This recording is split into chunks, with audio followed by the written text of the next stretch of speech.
राठी कुटुंबियांना संपवण्यासाठी राजूने आपले ब्रेसलेट गहाण ठेवून चाकू खरेदी केला आणि केला 5 महिला आणि 2 लहान मुलांचा दुर्दैवी अंत। पुण्यातील कोथरूड भागातलं शिलविहार कॉलनी। भर दिवसात एकाच वेळी 7 जणांची हत्या करण्यात आली। यामध्ये 5 महिला, 1.5 आणि 2.5 वर्षाचे 2 मुलं आणि यातील एक महिला गर्भवती होती। 3 आरोपींमधला एक आरोपी फक्त 12 वर्षाचा होता। या महाराष्ट्राला हादरवून टाकणाऱ्या हत्याकांडाचा पोलिसांनी कसा छडा लावला तर पाहू या व्हिडिओमध्ये। तर सुरू करूया पुण्यामधलं द राठी केस। नमस्कार मित्रांनो, मी ओमकार आणि आपलं स्वागत आहे ओमकार काढून कट्टा YouTube चॅनलवर। 26 ऑगस्ट 1994 पोलिसांना एकत्रित 7 जणांच्या हत्येची खबर मिळते आणि हे हत्याकांड घडलं होतं राठी कुटुंबियांमध्ये। मग नंतर पोलिसांनी तातडीने आपल्या इन्व्हेस्टिगेशनला सुरुवात केली। यात पोलीस राजू पुरोहितला मुख्य आरोपी ठरवतात।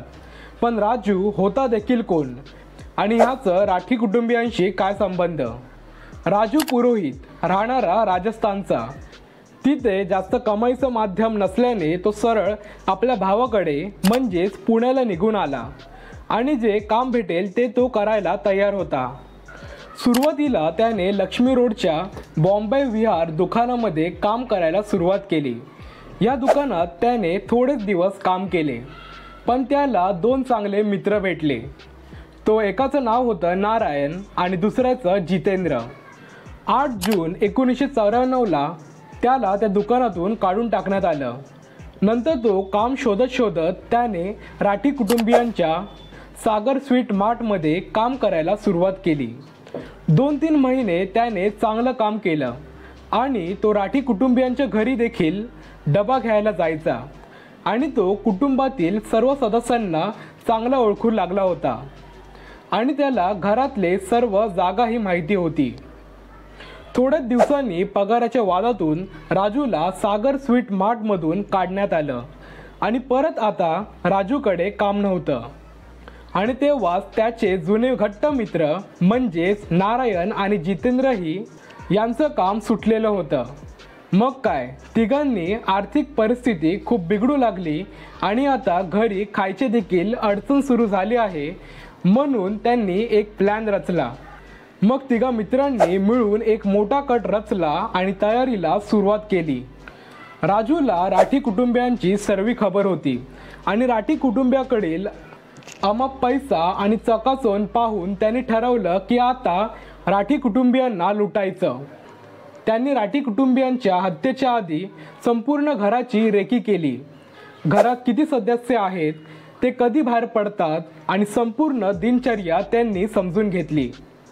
या कुटुंबियात संजय राठी, त्यांच्यासोबत त्यांचे वडील केशरीमल राठी, आई मीराबाई राठी, त्यांची लहान बहीण प्रीती राठी, बायको बबिता उर्फ नीता राठी आणि 2.5 वर्षाचा लहान मुलगा चिराग राठी त्या घरात राहायचे।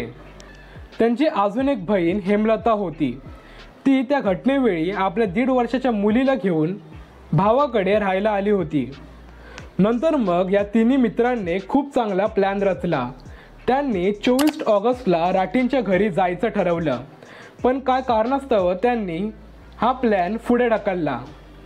राजूने आपलं ब्रेसलेट गहाण ठेवून चाकू विकत घेतले। 26 तारखेला ते राठींच्या घरी गेले।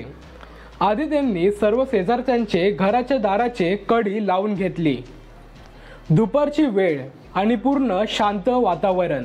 राठी यांचं घराचं दार थोडं उघडं होतं।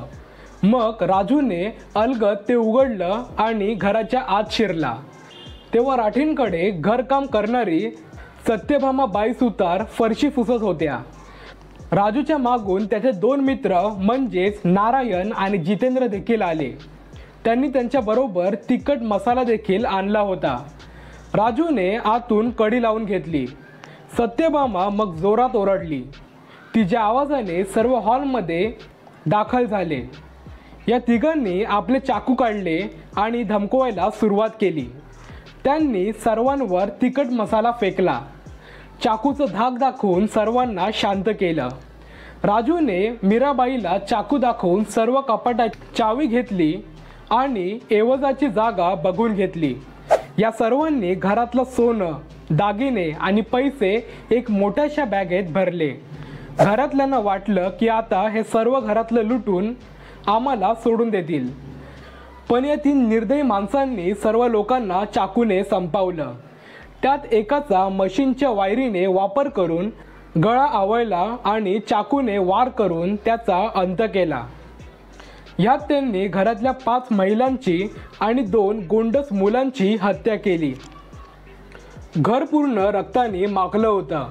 कपडे पूर्ण रक्ताने माखले होते. तर या तिघांनी घराचेच संजय राठींचे कपडे घालून बॅग घेऊन फरार झाले आणि निघताना फोनची वायर देखील तोडून गेले.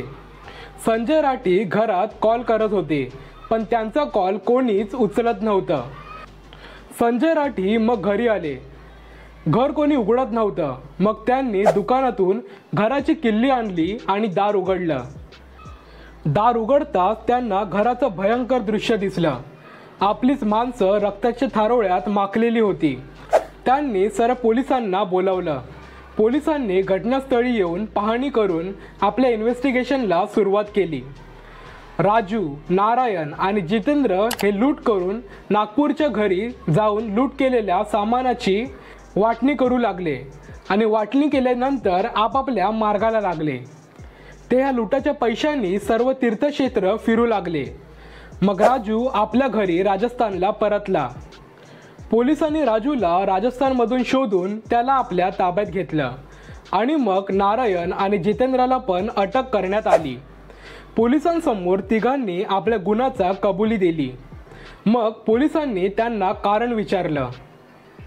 राजूने सर्व घटना सविस्तरपणे पोलिसांना सांगितली आणि त्याने हेही सांगितलं की हे आमच्या बेरोजगारीमुळे आम्ही श्रीमंत राठी कुटुंबियांवर लुटाचा कट रचला. कोर्टाने नारायण आणि जितेंद्राला फाशीची शिक्षा सुनावली. पण नंतर 2016ला ती शिक्षा जन्मठेपेत बदलण्यात आली. या घटनेला कोणीही साक्षीदार नव्हतं. मग राजू हा घटनेचा साक्षीदार बनला आणि त्याला कमी शिक्षा ठोठावण्यात आली. कोर्टाला या केसमध्ये हेही आढळलं की नारायण हा फक्त 12 वर्षाचाच होता आणि हा अल्पवयीन असल्याने त्याची शिक्षाही कमी करण्यात आली. या राठी केसमुळे पुणे काय तर पूर्ण महाराष्ट्र हादरलं. तुम्हाला ही घटना ऐकून काय वाटतं? तुमच्या प्रतिक्रिया कमेंट्समध्ये जरूर लिहा. चॅनलला सबस्क्राईब आणि व्हिडिओला लाईक करा. या बेरोजगारीच्या नावाखाली हसत्या खेळत्या राठी परिवाराचा आयुष्य उद्ध्वस्त केलं. भेटूया पुढच्या अशाच क्राईम थ्रिलर स्टोरी आणि कायदेविषयी व्हिडिओ घेऊन. जय हिंद, जय भारत. असेच माहितीशीर नवनवीन व्हिडिओज पाहण्यासाठी ओमकार कानून कट्टाला सबस्क्राईब आणि व्हिडिओला लाईक करा.